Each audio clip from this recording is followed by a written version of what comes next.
ଖ୍ରୀଷ୍ଟ ଯୀଶୁଙ୍କ ପ୍ରେମରେ ଆପଣ ସମସ୍ତଙ୍କୁ ନମସ୍କାର।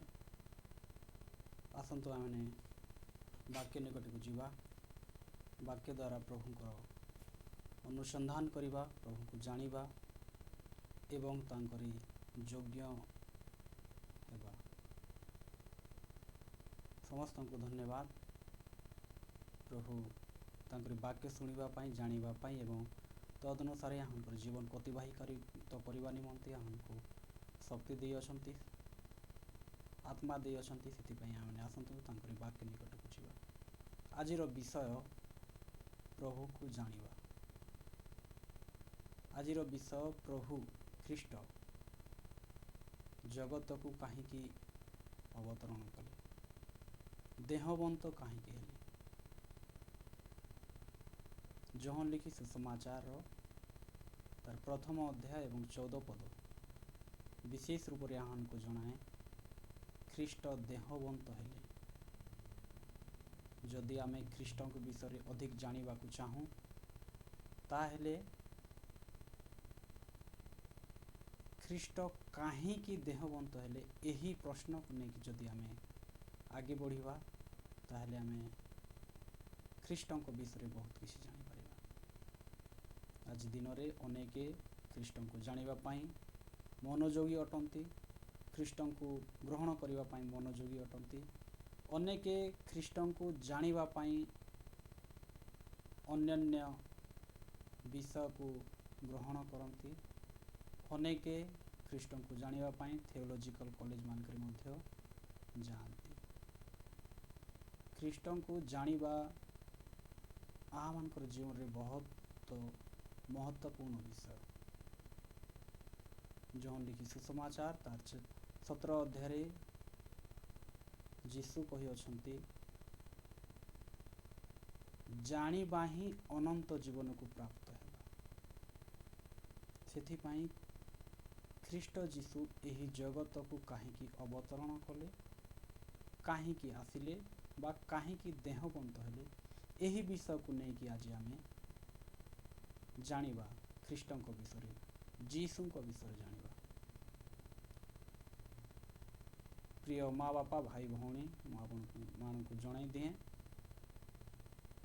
ଜିହୁଦୀମାନେ, ଅନ୍ୟ ଜିହୁଦୀମାନେ ବା ଯେଉଁମାନେ ଜିହୁଦୀ ନାହାନ୍ତି, ସେମାନେ ମଧ୍ୟ ଖ୍ରୀଷ୍ଟ ଆସିବେ ବୋଲି ବିଶ୍ୱାସ କରୁଥିଲେ। ଏବଂ ଏହି ବିଶ୍ୱାସରେ ଆମେ ଦେଖୁଁ ଧାର୍ମିକ ପୁରୁଷ ସିମୋନ, ସେ ମଧ୍ୟ ଅପେକ୍ଷାରେ ଥିଲେ। ତ ସଙ୍ଗେ ସଙ୍ଗେ ସମରଣୀୟ ସ୍ତ୍ରୀ ମଧ୍ୟ ଖ୍ରୀଷ୍ଟଙ୍କ ବିଷୟରେ ଜାଣୁଥିଲା କି ସେ ଦିନେ ଆସିବେ ବୋଲି, ଯାହା ଯୋହନ ଲିଖି ସୁସମାଚାର ତାର 4 ଅଧ୍ୟାୟରେ ବର୍ଣ୍ଣିତ ଅଛି।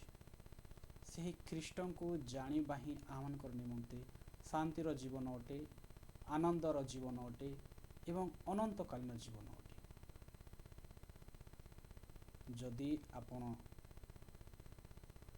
ଖ୍ରୀଷ୍ଟଙ୍କୁ ଜାଣିବା ନିମନ୍ତେ ଇଚ୍ଛୁକ ଅଛନ୍ତି, ତାହେଲେ ମୋ ସହିତ ଲାଗି ରୁହନ୍ତୁ। ଆମେ ଖ୍ରୀଷ୍ଟଙ୍କ ବିଷୟରେ ଭଲ ରୂପରେ ଜାଣିପାରିବା। ଆସନ୍ତୁ ଆମେ ବାଇବେଲ ଠାରୁ କିଛି ବିଷୟ ଅଧ୍ୟୟନ କରିବା କି ଖ୍ରୀଷ୍ଟକୁ ଆମେ କି ରୂପରେ ଜାଣିବା, ସେ କାହିଁକି ଜଗତରେ ଅବତରଣ କଲେ, ସେ କାହିଁକି ଦେହବନ୍ତ ହେଲେ। ଏହି ବିଷୟ, ଏହି ପ୍ରଶ୍ନ ଆମମାନଙ୍କ ନିମନ୍ତେ ଅଛି। ଏହି ବିଷୟକୁ ଆମେ ବାଇବେଲ ଦ୍ୱାରା, ପରମେଶ୍ୱରଙ୍କ ଲିଖିତ ସୁସମାଚାର, ପରମେଶ୍ୱରଙ୍କ ଲିଖିତ ବାଇବେଲ ଦ୍ୱାରା ଆମେ ତାଙ୍କୁ ଅନୁସନ୍ଧାନ କରିବା, ତାଙ୍କ ଆସିବାର କାରଣ କ'ଣ ଥିଲା। ପ୍ରଥମ ବିଷୟ, ଆସନ୍ତୁ ଆମେ ପ୍ରଥମ ବିଷୟ ନିକଟକୁ ଯିବା।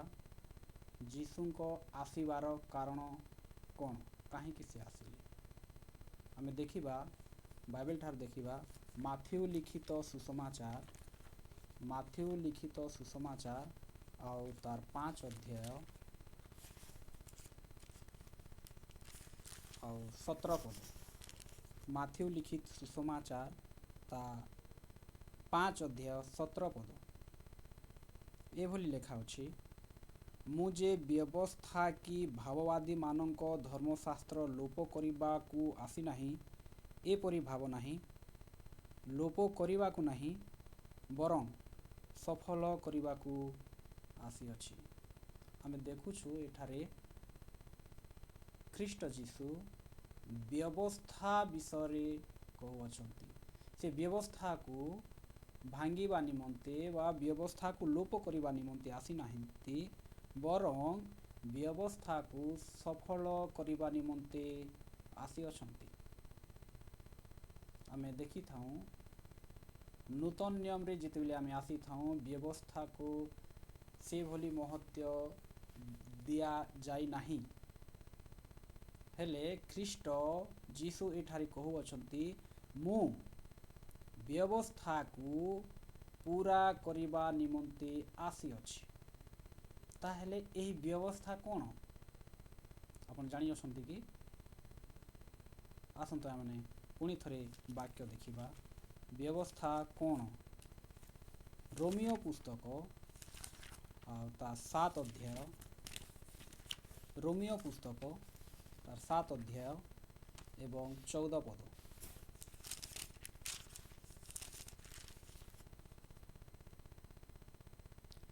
जेणु व्यवस्था जे आत्मिक यहा आंभे माने जानू किंतु मु शारीरिक पापर कृतदास।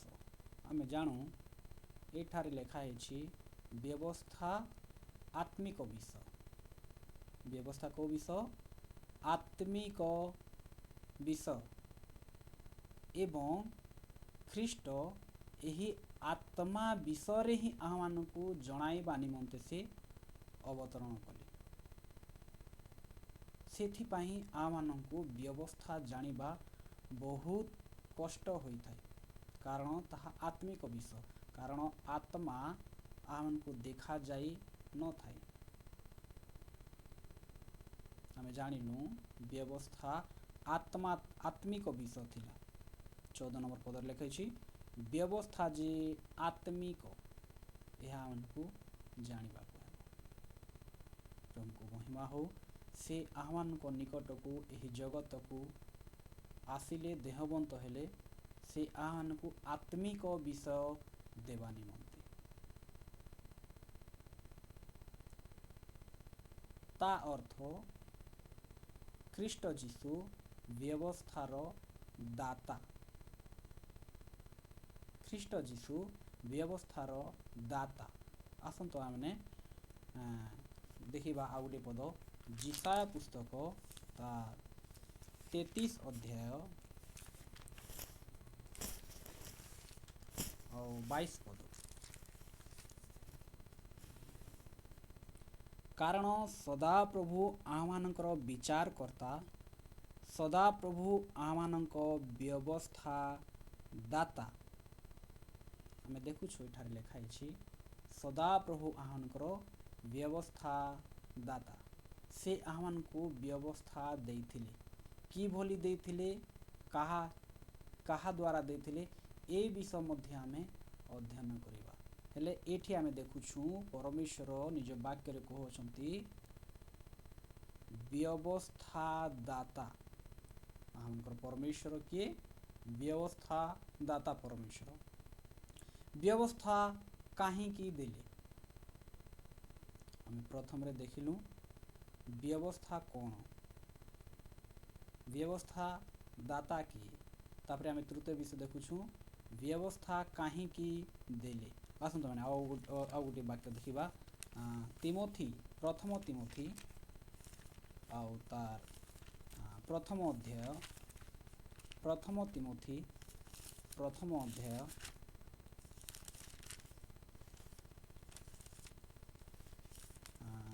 तार 8 पद। किंतु व्यवस्था धार्मिक लोक निमंते स्थापित न होई स्वेच्छाचारी ओ अबाध्य अधार्मिक ओ पापी असुचि ओ धर्मदोषी पितृहत्या ओ मातृहत्या ए मानक निमंते व्यवस्था दियागला। व्यवस्था एही लोक मानक निमंते काहे की दियागला ए लोक माने कि भली पापरु फेरी परमेश्वर आत्मिक विषय को जानीपारे एथि निमंते व्यवस्था दिगला। आसतु यही विषय को कि रूप से दिगला आम जाना। मार्क लिखि सुसमाचार तार 10 अध्याय, मार्क लिखि सुसमाचार तार 10 अध्याय प्रथम पद। से ही स्थान प्रस्थान करी जेहुदा सीमा और जर्दनर पर पारिकी आसिले। आओ लोक समूह पुनर्बार ताहांक निकटरे एकत्र हुअन्ते। से निज रीति अनुसार से मानंकु पुणी शिक्षा देवाकू लागिले। प्रिय भाई भौणी, परमेश्वर आमानंकु निज रीति अनुसार निज नियम अनुसार आमानंकु व्यवस्था प्रदान करे। आमानंकर मंगल पाई, आमानंकर शांति पाई, आमानंकर आनंद पाई से आमानंकु तांकरी रीति अनुसार व्यवस्था देली। आओ एक वाक्य देखिबा।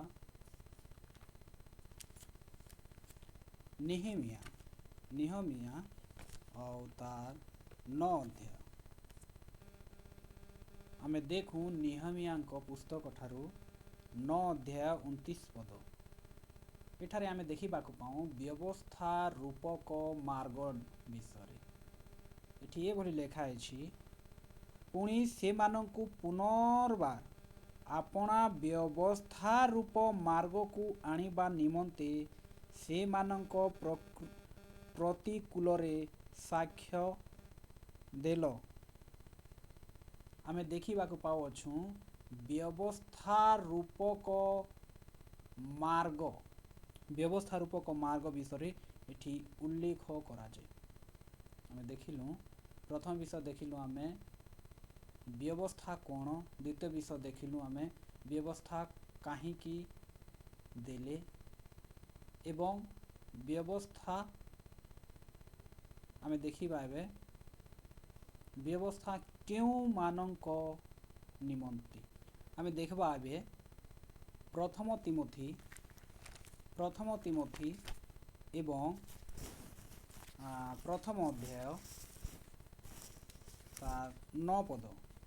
व्यवस्था केउ मानंक निमंते।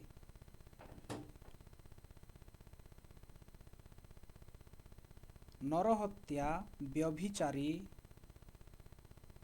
कुमेथुनकारी, मनुष्यचोर, मिथ्याचारी और मिथ्या शपथकारी मानंक निमंते। आमे एठी ए भली देखुछु जेउ माने पाप बा पापी बा अधर्मी से मानंक निमंते व्यवस्था दियागला। यही व्यवस्था को आमे भल रूप रे आउ मध्य जानी परिबा। व्यवस्था के मानक निमंते दियागला, अधर्मी मानक निमंते, पापी मानक निमंते, जे रूपे से माने सेही पाप ठारू अधर्म ठारू फेरी परमेश्वर प्रति हुंती आत्मिक मना हुंती एथि निमंते से व्यवस्था लोक मानंकु देले। व्यवस्था केमिति पूरा हुए आमे जानी बाबे। व्यवस्था केमिति पूरा हुए आमे देखिबा रोमियो पुस्तक, रोमियो ता 13 अध्याय, रोमियो 13 अध्याय एवं तार 8 पद।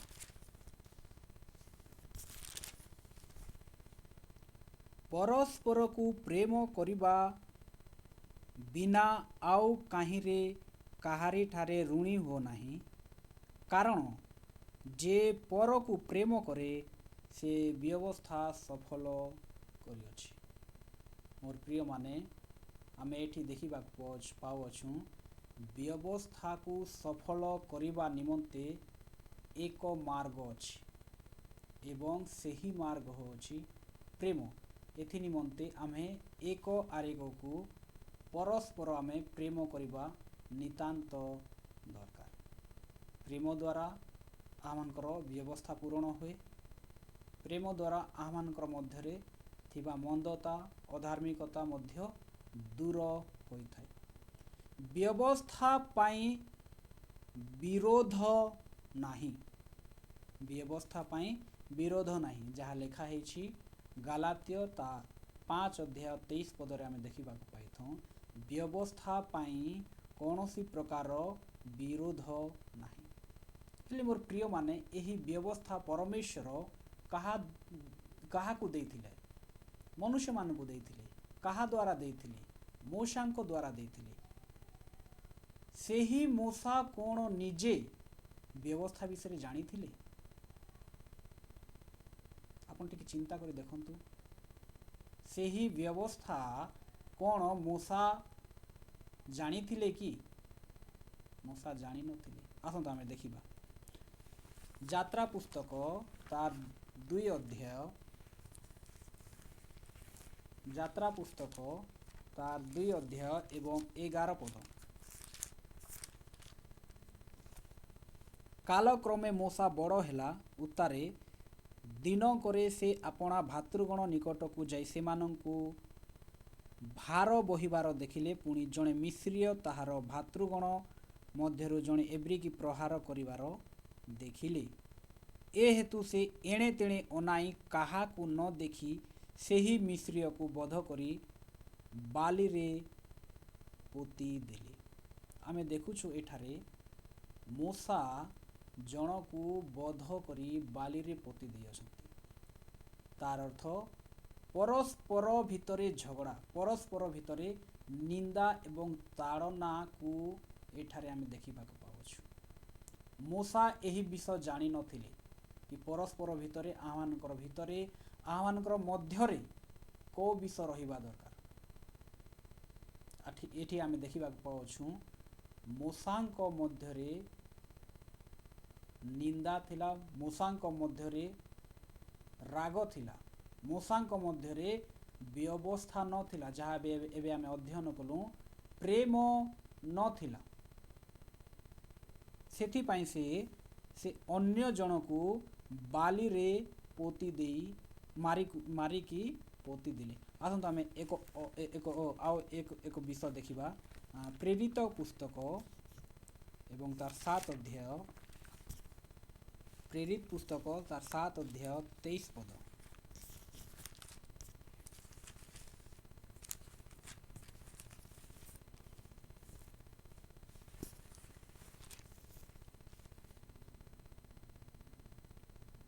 ତାଙ୍କ 40 ବର୍ଷ ପୂର୍ଣ୍ଣ ହୋଇଥିବା ସମୟରେ ଆପଣା ଭାଇମାନଙ୍କୁ ଅର୍ଥାତ୍ ଇସ୍ରାଏଲ ସନ୍ତାନମାନଙ୍କୁ ସଂଖୋଲିବା ନିମନ୍ତେ ତାଙ୍କ ଇଚ୍ଛା ଜାତ ହେଲା।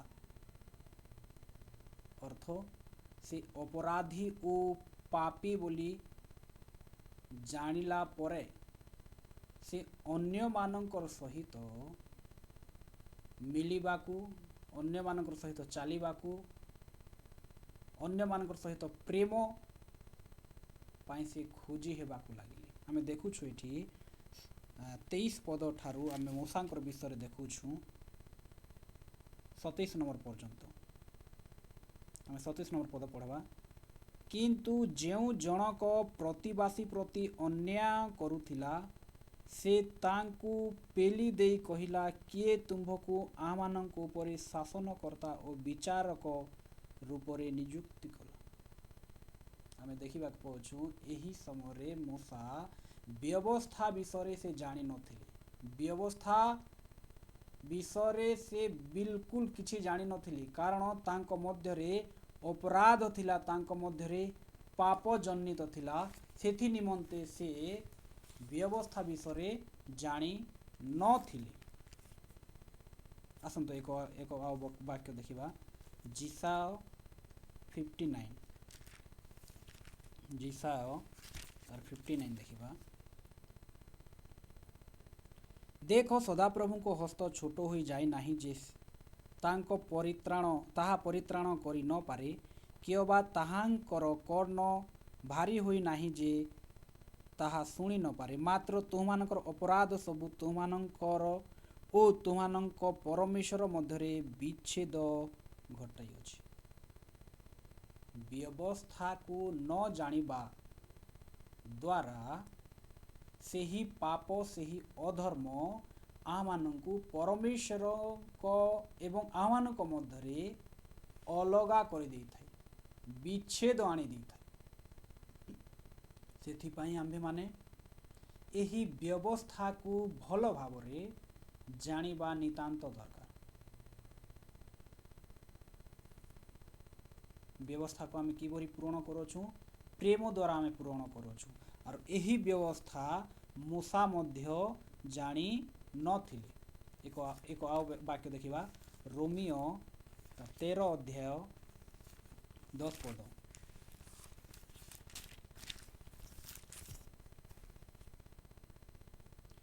ପ୍ରେମ ପ୍ରତିବାସୀର ଅନିଷ୍ଟ କରେ ନାହିଁ, ଅତଏବ ପ୍ରେମ ବ୍ୟବସ୍ଥା ସଫଳ କରେ। ଆମେ ଏଠି ଦେଖୁଅଛୁ ପ୍ରେମ ବ୍ୟବସ୍ଥାକୁ ସଫଳ କରେ। ପ୍ରେମ ବ୍ୟବସ୍ଥାକୁ ସଫଳ କରେ। 8 ପଦରେ ବି ଆମେ ଦେଖୁଅଛୁ, ଯେ ପରକୁ ପ୍ରେମ କରେ ବ୍ୟବସ୍ଥାକୁ ସଫଳ କରେ। ଆମମାନଙ୍କର ମଧ୍ୟରେ ପ୍ରେମ ନାହିଁ, ଆମମାନଙ୍କର ମଧ୍ୟରେ କ୍ଷମା କରିବାର ଶକ୍ତି ନଥିବାରୁ ପରମେଶ୍ୱର ଏବଂ ଆମମାନଙ୍କ ମଧ୍ୟରେ ବିଚ୍ଛେଦ ଉତ୍ପନ୍ନ ହେଉଛି। ମୋର ପ୍ରିୟମାନେ, ବ୍ୟବସ୍ଥାକୁ ଆମେ ନିତାନ୍ତ ବୁଝିବାର ଦରକାର, ଜାଣିବାର ଦରକାର, ଯଦ୍ୱାରା ଆମେ ପରମେଶ୍ୱରଙ୍କ ସହିତ ଲାଗି ରହିପାରିବା। ଆମେ ଦେଖିବା ଗାଲାତ୍ୟ ପୁସ୍ତକ ତାର 6 ଅଧ୍ୟାୟ, ଗାଲାତ୍ୟ 6 ଅଧ୍ୟାୟ ପ୍ରଥମ ପଦ।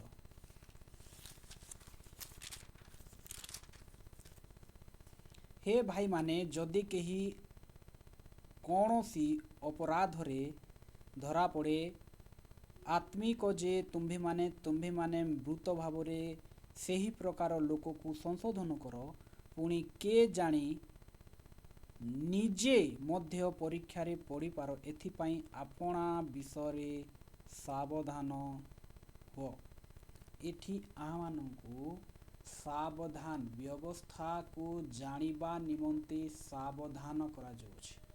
ଅତଏବ ବ୍ୟବସ୍ଥାକୁ ଜାଣି ଆମେ ତଦ୍ରୂପ ଆଚରଣ କରିବା ନିତାନ୍ତ ଦରକାର। ଯେ ପର୍ଯ୍ୟନ୍ତ ବ୍ୟବସ୍ଥା ଜାଣିବା ନାହିଁ, ସେ ପର୍ଯ୍ୟନ୍ତ ଆମେ ପାପର ଅଧୀନରେ ଥିବା, ଅଧାର୍ମିକର ଅଧୀନରେ ଥିବା। ପ୍ରଥମ ବିଷୟ ଦେଖିଲୁ ଆମେ ବ୍ୟବସ୍ଥା ପୂରଣ କରିବା ନିମନ୍ତେ ଖ୍ରୀଷ୍ଟ ଯୀଶୁ ଜଗତକୁ ଅବତରଣ କରିଥିଲେ। ଦ୍ୱିତୀୟ ବିଷୟ ଦେଖିବା, ଯାହାକି ମାଥ୍ୟୁ ଲିଖି ସୁସମାଚାର ତାର 18 ପର୍ବ, ମାଥ୍ୟୁ ଲିଖି ସୁସମାଚାର ତାର 18 ପର୍ବ ଏବଂ 11 নম্বর ପଦ। କାରଣ ଯାହା ହଜିଅଛି ତାହା ରକ୍ଷା କରିବା ନିମନ୍ତେ ମନୁଷ୍ୟପୁତ୍ର ଆସିଅଛନ୍ତି। ଆମେ ଏଠି ଦେଖିବାକୁ ପାଉଛୁ ଖ୍ରୀଷ୍ଟ ଯୀଶୁ କାହିଁକି ଆସିଲେ। ଦ୍ୱିତୀୟ ନମ୍ବର ବିଷୟ, ଯାହା ହଜିଅଛି ତାହା ଖୋଜିବା ନିମନ୍ତେ ମନୁଷ୍ୟପୁତ୍ର ଆସିଅଛନ୍ତି। ଆମେ ବାଇବେଲରେ ଦେଖିବାକୁ ପାଉ ଲୋକ ଲିଖି ସୁସମାଚାର ତାର 15 ଅଧ୍ୟାୟରେ 3ଟି ବିଷୟରେ ବର୍ଣ୍ଣନା କରାଯାଇଅଛି। ମେଣ୍ଢା ବିଷୟରେ, ମୁଦ୍ରା ବିଷୟରେ ଏବଂ ଅପବ୍ୟୟ ପୁତ୍ରଙ୍କ ବିଷୟରେ ମଧ୍ୟ ବର୍ଣ୍ଣନା କରାଯାଇଛି, ଯାହା ହଜି ଯାଇଅଛି। ସୁନ୍ଦର ବିଷୟ, ଯାହା ହଜି ଯାଇଅଛି, ହେଲେ ତାହା କିଭଳି ପାଇପାରିବା? ଏହି 3ଟି ଉଦାହରଣ ଆମମାନଙ୍କର ଜୀବନ ପ୍ରତି ବହୁତ ମହତ୍ୱପୂର୍ଣ୍ଣ ଅଟେ। ଆମେ ଦେଖିବାକୁ ପାଇଥାଉ ସେହି ଅପବ୍ୟୟ ପୁତ୍ର ଯେତେବେଳେ ମନ ଫେରଣ କରିଥିଲା, ସେ ସର୍ବପ୍ରଥମେ କହିଥିଲା, ହେ ପିତା, ମୁଁ ତୁମ୍ଭ ବିରୁଦ୍ଧରେ ନୁହେଁ, ସ୍ୱର୍ଗୀୟ ପିତାଙ୍କ ବିରୁଦ୍ଧରେ ମୁଁ ପାପ କରିଅଛି। ସେ ଜାଣିଲା, ତା ମନରେ ବିବେଚନାର ଆତ୍ମା ଆସିଲା, ସେ ଜାଣିଲା ମୁଁ ପରମେଶ୍ୱରଙ୍କ ବିରୁଦ୍ଧରେ ପାପ କରିଅଛି। ଜଣେ ଯେତେବେଳେ ମୁଖ ଦ୍ୱାରା ସ୍ୱୀକାର କରିଥାଏ, ସେହି ସମୟରେ ତା ଜୀବନରେ ଏକ ନୂତନ ମାର୍ଗ ଖୋଲିଥାନ୍ତି ପରମେଶ୍ୱର ଏବଂ ସେହି ମାର୍ଗ ତା ନିମନ୍ତେ ତା ଜୀବନ ନିମନ୍ତେ ଏକ ଏଭଳି ଆନନ୍ଦ ଆଣି ଦେଇଥାଏ। ତାହା ବାକ୍ୟ କହେ ସେହି ଲୁକଲିଖି ସୁସମାଚାର 15 ଅଧ୍ୟାୟରେ, ଏଭଳି ଜଣେ ଯଦି ମନ ଫେରାଏ ସ୍ୱର୍ଗରେ ତା ନିମନ୍ତେ ଆନନ୍ଦ ହୋଇଥାଏ। ତାର ଅର୍ଥ ଏଇ ଲୋକ ହଜି ଯାଇଥିଲା ଏବଂ ଫେରି ଆସିଅଛି। ମୋର ପ୍ରିୟ ମାନେ ଏହି ତିନୋଟି ଉଦାହରଣ ଆମମାନଙ୍କର ଜୀବନ ବିଷୟରେ ମଧ୍ୟ ଉଦାହରଣ ଦେଇଥାଏ। ଆମେ ଅନେକ ସମୟରେ ଅନେକ ବିଷୟରେ ଆମେ ହଜି ଯାଇଥାଉ। ଯେତେବେଳେ ଆମେ ମନ ଫେରଣ କରିଥାଉ ଆମମାନଙ୍କର ନିମନ୍ତେ ଏକ ନୂତନ ବିଷ ଆସିଥାଏ, ଯାହାକି ସ୍ୱର୍ଗର ବିଷ, ଆତ୍ମିକ ବିଷ ବୋଲି ବାକ୍ୟ କହେ। ଆମେ ପ୍ରଥମ ବିଷ ଦେଖିଲୁ ଖ୍ରୀଷ୍ଟ ଯୀଶୁ ବ୍ୟବସ୍ଥାକୁ ପୂରଣ କରିବା ନିମନ୍ତେ ଆସିଲେ। ଦ୍ୱିତୀୟ ବିଷ ଦେଖିଲୁ ଆମେ ହଜି ଯାଇଥିଲା ବିଷୟକୁ ସେ ଖୋଜିବା ପାଇଁ ଆସିଲେ। ଏବଂ ଆମେ ତୃତୀୟ ବିଷ ଦେଖିବା ଲୁକଲିଖି ସୁସମାଚାର ତାର 9 ଅଧ୍ୟାୟ, ଲୁକଲିଖି ସୁସମାଚାର ତାର 9 ଅଧ୍ୟାୟ ଏବଂ 55 ନମ୍ବର ପଦକୁ ଦେଖିବା। କିନ୍ତୁ ସେ ବୁଲି ପଡ଼ି ସେମାନଙ୍କୁ ଅନୁରୋଧ କଲେ ଏବଂ କହିଲେ, ତୁମେମାନେ କେଉଁ ପ୍ରକାର ଆତ୍ମାର ଲୋକ ଏହା ଜାଣୁନାହଁ? ମନୁଷ୍ୟପୁତ୍ର ମନୁଷ୍ୟମାନଙ୍କର ପ୍ରାଣ ବିନାଶ କରିବାକୁ ନ ଆସି ବରଂ ରକ୍ଷା କରିବାକୁ ଆସିଅଛନ୍ତି। ପରମେଶ୍ୱର ଆମମାନଙ୍କୁ ରକ୍ଷା କରିବା ପାଇଁ ଏହି ଜଗତକୁ ପରିତ୍ରାଣ ଦେବା ନିମନ୍ତେ ଦେହବନ୍ତ ହେଲେ। ମୋର ପ୍ରିୟମାନେ, ଖ୍ରୀଷ୍ଟ ଯୀଶୁ ଏହି ଜଗତକୁ ଆସିବାର ଏହା ହିଁ ବହୁତ ମହତ୍ୱପୂର୍ଣ୍ଣ ବିଷୟ। ସେ ଆମମାନଙ୍କୁ ପରିତ୍ରାଣ ଦେବା ନିମନ୍ତେ, ସେ ଆମମାନଙ୍କୁ ରକ୍ଷା କରିବା ନିମନ୍ତେ, ସେ ଆମମାନଙ୍କୁ ଅଧର୍ମ ଠାରୁ ଅଲଗା କରିବା ନିମନ୍ତେ ଏହି ଜଗତକୁ ଆସିଥିଲେ, ଯାହାକି ଆମେ ଦେଖିବାକୁ ପାଉଛୁ ଲୁକଲିଖି ସୁସମାଚାର ତାର 12 ଅଧ୍ୟାୟ 47 ପଦ, 3 ଅଧ୍ୟାୟ 17 ନମ୍ବର ପଦରେ ମଧ୍ୟ ଆମେ ଏହି ବିଷୟକୁ ଦେଖିବାକୁ ପାଉଛୁ। ଯୀଶୁ ଆମମାନଙ୍କୁ ପରିତ୍ରାଣ ଦେବା ନିମନ୍ତେ ଆସିଥିଲେ, ଯୀଶୁ ଆମମାନଙ୍କୁ ରକ୍ଷା କରିବା ନିମନ୍ତେ ଆସିଥିଲେ, ଯୀଶୁ ଆମମାନଙ୍କୁ ବଞ୍ଚାଇବା ପାଇଁ ଆସିଥିଲେ। ଚତୁର୍ଥ ବିଷୟ ଆମେ ଦେଖିବା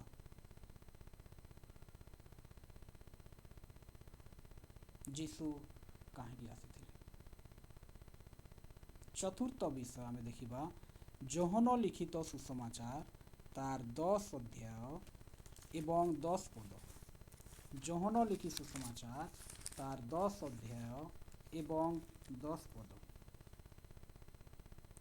ଚୋର କେବଳ ଚୋରି, ବଧ ଓ ବିନାଶ କରିବା ନିମନ୍ତେ ଆସେ।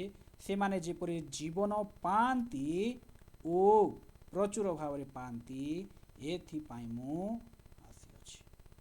ମୋର ପ୍ରିୟମାନେ, ଖ୍ରୀଷ୍ଟ ଯୀଶୁ ଆମମାନଙ୍କୁ ଜୀବନ ଦେବା ପାଇଁ ଏବଂ ପ୍ରଚୁର ଭାବରେ ଜୀବନ ଦେବା ନିମନ୍ତେ, ଜୀବନ ଏବଂ ପ୍ରଚୁର ପରିମାଣରେ ଜୀବନ କିଭଳି ବିତାଇ ପାରିବା, ଏହି ବିଷୟକୁ ନେଇ ସେ ଆମମାନଙ୍କ ନିକଟକୁ ଆସିଥିଲେ। ମୋର ପ୍ରିୟମାନେ, ଆଜି ଦିନରେ ଅନେକ ଲୋକମାନେ ଏଭଳି ଜୀବନ କାଟୁଅଛନ୍ତି ଯାହା ବର୍ଣ୍ଣନା କରିବାର ବିଷୟ ମଧ୍ୟ ନାହିଁ। ହେଲେ ଯେତେବେଳେ ଜଣେ ସେହି ଜୀବନରେ ଖ୍ରୀଷ୍ଟ ଯୀଶୁଙ୍କୁ ଗ୍ରହଣ କରେ, ତାକୁ ଏକ ନୂତନ ଜୀବନ ମିଳିଥାଏ ଏବଂ ସେ ଆନନ୍ଦରେ ପରିପୂର୍ଣ୍ଣ ହୋଇଥାଏ, ଶାନ୍ତିରେ ପରିପୂର୍ଣ୍ଣ ହୋଇଥାଏ ଏବଂ ଏକ ଆନନ୍ଦମୟ ଜୀବନକୁ ସେ ବ୍ୟତୀତ କରିଥାଏ। ଏହା କରିବା ପାଇଁ ହିଁ ଯୀଶୁ ଜଗତକୁ ଆସିଥାଏ। ମନେ ପଡ଼େ ଜଣେ ଇନକମ୍ ଟ୍ୟାକ୍ସ ଅଫିସର ଥିଲେ ଏବଂ ସେ ଯୀଶୁଙ୍କୁ ଜାଣିବା ପାଇଁ ଚାହୁଁଥିଲେ। ହେଲେ ତାଙ୍କ ଜୀବନରେ, ତାଙ୍କ ଘରରେ ଅନେକ ବିଷୟ ଏଭଳି ଥିଲା ଯାହା ସେ ନିଜେ ବର୍ଣ୍ଣନା କରିପାରୁନଥିଲେ। ହେଲେ ଯେତେବେଳେ ସେ ଯୀଶୁଙ୍କୁ ଜାଣିବା ପାଇଁ ଇଚ୍ଛା କଲେ, ଯୀଶୁ ତାଙ୍କ ଘରକୁ ଯାଇ ତାଙ୍କ ନିମନ୍ତେ ରକ୍ଷା, ପରିତ୍ରାଣ ଏବଂ ଉଦ୍ଧାର ବିଷୟ ତାଙ୍କ ନିମନ୍ତେ ଖୋଲି ଦେଇଥିଲେ। ତାଙ୍କ ଜୀବନରେ ଏଭଳି ଦୋଷ ଥିଲା, ସେହି ଦୋଷକୁ ସେ ଜାଣିପାରିଲେ, ତାଙ୍କ ଜୀବନରେ ଯେଉଁ ଅଧାର୍ମିକ ବିଷୟ ଥିଲା ସେ ଜାଣିପାରିଲେ ଏବଂ ପ୍ରଭୁ ଯୀଶୁଙ୍କ ସମ୍ମୁଖରେ ସେ ଅନେକଙ୍କ ସହାୟତା ନିମନ୍ତେ ହସ୍ତ ବଢ଼ାଇଲେ। ଏହା ଏକ ନୂତନ ଜୀବନର ଆଚରଣ। ଏଭଳି ଅନେକ ଲୋକ ହଜି ଯାଇଥିଲେ, ଅନେକ ଲୋକ ରକ୍ଷା ପାଇନଥିଲେ, ଅନେକ ଲୋକ ଏଭଳି ଜୀବନ ବ୍ୟତୀତ କରୁନଥିଲେ। ହେଲେ ଯେଉଁମାନେ ଯୀଶୁଙ୍କୁ ଗ୍ରହଣ କରନ୍ତି ସେମାନଙ୍କ ନିମନ୍ତେ ଏକ ନୂତନ ଜୀବନର ଆରମ୍ଭ ହୋଇଥାଏ। ପ୍ରଥମ ବିଷୟ ଦେଖିଲୁ ଆମେ ବ୍ୟବସ୍ଥା ପୂର୍ଣ୍ଣ କରିବା ନିମନ୍ତେ। ଦ୍ୱିତୀୟ ବିଷୟ ଦେଖିଲୁ ଆମେ ହଜି ଯାଇଥିବା ବିଷୟକୁ ଖୋଜି ଆସିଲେ। ତୃତୀୟ ବିଷୟ ଦେଖିଲୁ ରକ୍ଷା କରିବା ନିମନ୍ତେ। ଚତୁର୍ଥ ବିଷୟ ଦେଖିଲୁ ଆମେ ଜୀବନ ଦେବା ନିମନ୍ତେ। ପଞ୍ଚମ ବିଷୟ ହେଉଛି ସେ ଶୟତାନର କାର୍ଯ୍ୟକୁ ନଷ୍ଟ କରିବା ପାଇଁ, ଶୟତାନର କାର୍ଯ୍ୟକୁ ବିନାଶ କରିବା ପାଇଁ। ଆସନ୍ତୁ ଆମେ ଦେଖିବା ପ୍ରଥମ ଯୋହନ 3 ଅଧ୍ୟାୟ। ପ୍ରଥମ ଯୋହନ ତାର 3 ଅଧ୍ୟାୟ ଏବଂ ତାର 8 ନମ୍ବର ପଦରେ ଏଭଳି ଲେଖା ଅଛି, ଯେ ପାପ କରେ ସେ ଶୟତାନରୁ ଜାତ, କାରଣ ଶୟତାନ ଆରମ୍ଭରୁ ପାପ କରି ଆସୁଅଛି। ଶୟତାନର କାର୍ଯ୍ୟ ବିନାଶ କରିବା ଉଦ୍ଦେଶ୍ୟରେ ହିଁ ଈଶ୍ୱରଙ୍କ ପୁତ୍ର ପ୍ରକାଶିତ ହେଲେ। ଏହାର ଅର୍ଥ ଶୟତାନର କାର୍ଯ୍ୟକୁ, ଶୟତାନର ବିଷୟକୁ, ମନ୍ଦତାକୁ ନଷ୍ଟ କରିବା ପାଇଁ ଖ୍ରୀଷ୍ଟ ଯୀଶୁ ଦେହବନ୍ତ ହେଲେ। ମୋର ପ୍ରିୟମାନେ, ଆମେ ଆଜି ଏହି ବିଷୟ ଜାଣିଲୁ ଖ୍ରୀଷ୍ଟ କାହିଁକି ଦେହବନ୍ତ ହେଲେ। ମନ୍ଦତାର ବିଷୟକୁ, ଅଧର୍ମାଇକତାର ବିଷୟକୁ, ପାପର ବିଷୟକୁ ଲୁପ୍ତ କରିବା ପାଇଁ ଖ୍ରୀଷ୍ଟ ଯୀଶୁ ଦେହବନ୍ତ ହେଲେ। ସେ ଆମକୁ ବ୍ୟବସ୍ଥା ଦେଲେ, ସେ ବ୍ୟବସ୍ଥାକୁ ସେ ପୂରଣ କଲେ, ଯଦ୍ୱାରା ଆମେ ପାପକୁ ଜାଣିପାରିବା, ଅଧର୍ମକୁ ଜାଣିପାରିବା ଏବଂ ଯେଉଁ ଫାଟ ରହିଅଛି, ଯେଉଁ ବିଚ୍ଛେଦ ରହିଅଛି ପରମେଶ୍ୱର ଏବଂ ଆମମାନଙ୍କ ମଧ୍ୟରେ, ସେହି ବିଚ୍ଛେଦକୁ ଦୂର କରି ଆମେ ପରମେଶ୍ୱରଙ୍କ ସହିତ ଯେପରି ମିଳିତ ହୋଇପାରିବୁ, ସେଥିପାଇଁ ପରମେଶ୍ୱର ଆମମାନଙ୍କ ନିମନ୍ତେ ଖ୍ରୀଷ୍ଟ ଯୀଶୁଙ୍କୁ ଏହି ଜଗତରେ ଅବତରଣ କରାଇଲେ, ଦେହବନ୍ତ କରାଇଲେ ଏବଂ ଯେତେବେଳେ ଆମେ ହଜି ଯାଇଥିଲୁ ସେହି ସମୟରେ ଆମେ ଯେପରି ତାଙ୍କ ହସ୍ତରେ ସମର୍ପିତ ହୋଇପାରିବୁ, ଖୋଜି ପାଇପାରିବେ, ସେଥିପାଇଁ ସେ ଆମକୁ ଖୋଜିବାକୁ ଆସିଥିଲେ। ଆମେମାନେ ଯେତେବେଳେ ହଜି ଯାଇଥିଲୁ ସେମାନଙ୍କୁ ରକ୍ଷା କରିବା ପାଇଁ ଆସିଥିଲେ। ଆମେମାନେ ଯେତେବେଳେ ଅଧାର୍ମିକତାର ଜୀବନ ଜିଉଥିଲୁ ସେହି ସମୟରେ ସେ ଆମକୁ ଏକ ନୂତନ ଜୀବନ ଦେବା ନିମନ୍ତେ ଆସିଥିଲେ। ମୁଁ ବିଶ୍ୱାସ କରେ ଆପଣମାନେ ମଧ୍ୟ ଖ୍ରୀଷ୍ଟଙ୍କ ବିଷୟରେ, ଯୀଶୁଙ୍କ ବିଷୟରେ ଆଉ ଅତ୍ୟଧିକ ଜାଣି ଖ୍ରୀଷ୍ଟଙ୍କ ଜୀବନକୁ ନିଜ ଜୀବନ ପରି ଚାଲନ୍ତୁ। ମୋର ପ୍ରିୟମାନେ, ଏହି ଜଗତରେ ଉଦ୍ଧାର ପାଇବା ପାଇଁ, ଶାନ୍ତି ପାଇବା ପାଇଁ ଏକମାତ୍ର ମାର୍ଗ ଅଛି, ଯାହା ଖ୍ରୀଷ୍ଟ ଯୀଶୁ ଆମମାନଙ୍କର ନିମନ୍ତେ ସ୍ୱର୍ଗରୁ ଅବତରଣ କଲେ ଏବଂ ଏକ ମାର୍ଗ ଦେଖାଇଲେ, ବ୍ୟବସ୍ଥା ରୂପକ ମାର୍ଗ, ଶାନ୍ତିର ମାର୍ଗ। ମୁଁ ବିଶ୍ୱାସ କରେ ଆଜି ଆପଣମାନେ ଖ୍ରୀଷ୍ଟଙ୍କ ବିଷୟରେ, ଯୀଶୁଙ୍କ ବିଷୟରେ ସେ କାହିଁକି ଜଗତକୁ ଆସିଲେ ବୁଝିଲେ। ମୁଁ ଆଶା କରେ ପ୍ରଭୁ ଏହି ବିଷୟ ଦ୍ୱାରା ଆମ ସମସ୍ତଙ୍କୁ ବୁଝିବା ପାଇଁ, ଜାଣିବା ପାଇଁ ଏବଂ ଜୀବନ ବ୍ୟତୀତ କରିବା ପାଇଁ ଆଶୀର୍ବାଦ କରନ୍ତୁ। ଆପଣ ସମସ୍ତଙ୍କୁ ପ୍ରେଜ୍ ଦ ଲର୍ଡ। ନମସ୍କାର।